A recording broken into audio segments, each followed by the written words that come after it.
Hello again, I am Blunty, and as promised, here is your GPU fight video for Rise of the Tomb Raider. By way of reference, here is what the PC version looks like next to the one that runs on the wheezing, desiccated husk that is the Xbox One.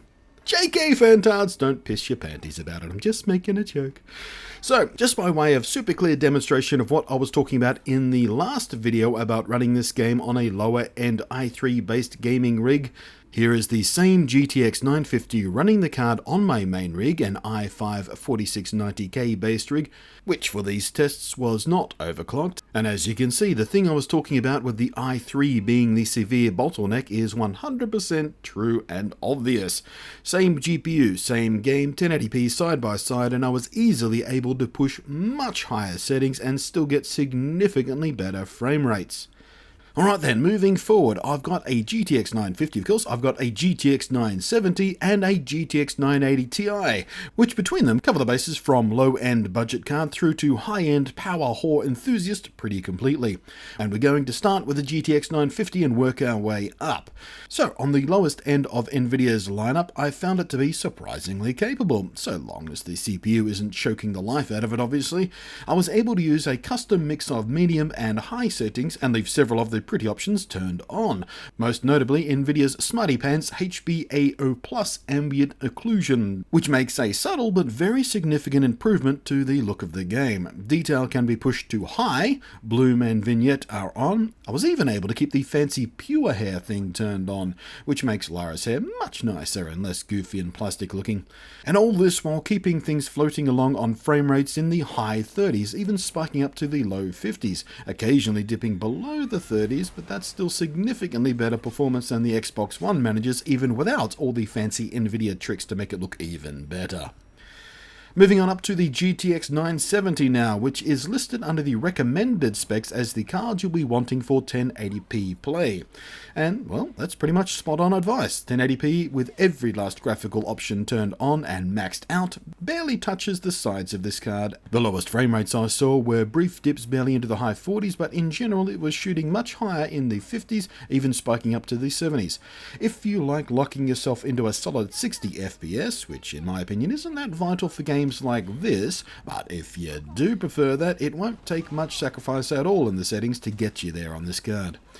Pushing it to 1440p actually doesn't make a huge dent in this card. I'm still maxed out on every graphical option, and the only real difference is we lose about 10 to 15 frames per second, bringing the minimum down to the mid-30s, averaging in the mid to high 40s, and spiking to the high 50s. Absolutely acceptable for this game, and it looks spectacular too. Now, of course, this video is in 1080p, so any 1440p and 4K stuff I'll be showing you later shouldn't be directly visually compared here on the YouTubes, as the scaling to bring it back down to 1080p for this video boinks things up just a little bit. All I'm doing here is showing you the performance difference. Now, I did try 4K on the GTX 970 because it works superbly for the previous Tomb Raider game, but I didn't expect it to go well for this newer, clearly more demanding game, and, well, I was right. There's no point to running this game in 4K on the GTX 970. Sure, you get loads more pixels, but there's just too much sacrifice in the graphics settings. It simply isn't worth it. It just doesn't look as good as 1440p with the stuff turned on. More pixels be damned. So, like the specs for the game suggests, the GTX 970 is your super happy place for maxed out 1080p. Now, moving on up to the 980 Ti.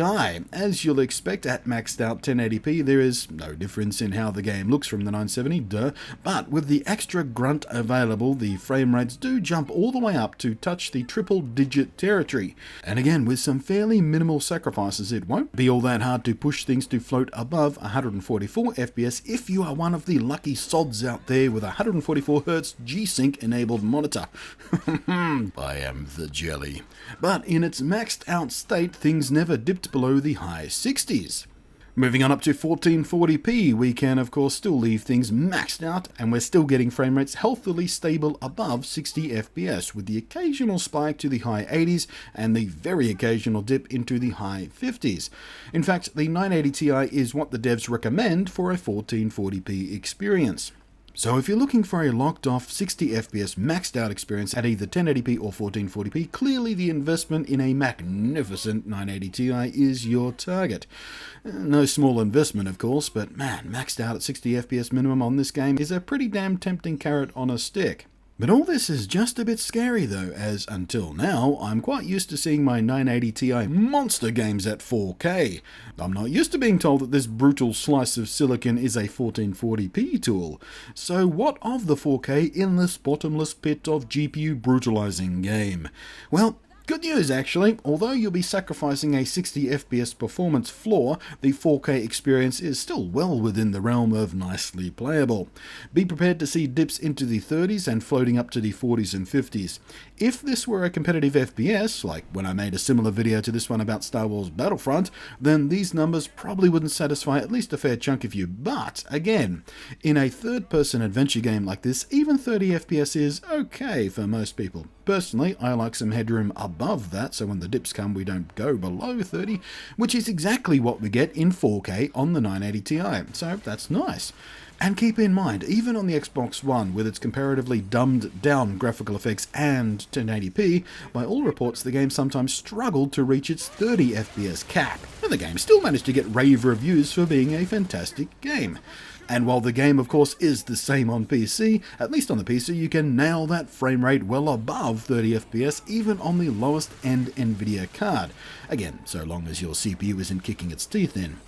And if you're a dedicated enough PC gamer to have invested in an enthusiast level card, you're gonna have a good time pushing this game to its prettiest points. So there you are. I hope this video has been useful, helpful, or interesting, or indeed, as my brain bewilderingly suggested last time, I hope that it has been at least a brief distraction from a bad day. Please do the thing where you fiddle with my down below area and send pity to me, because for the 4 hours I have sunk into playing this game, it has been just replaying that first 15 minutes dozens of times to do these tests. My weekend is super busy and I won't even have time to properly play this game for myself for probably at least a week. It's just sitting there on my hard drive, teasing me, tempting me. It's not fair. Thanks for watching. I am Blunty, and I will catch you next time.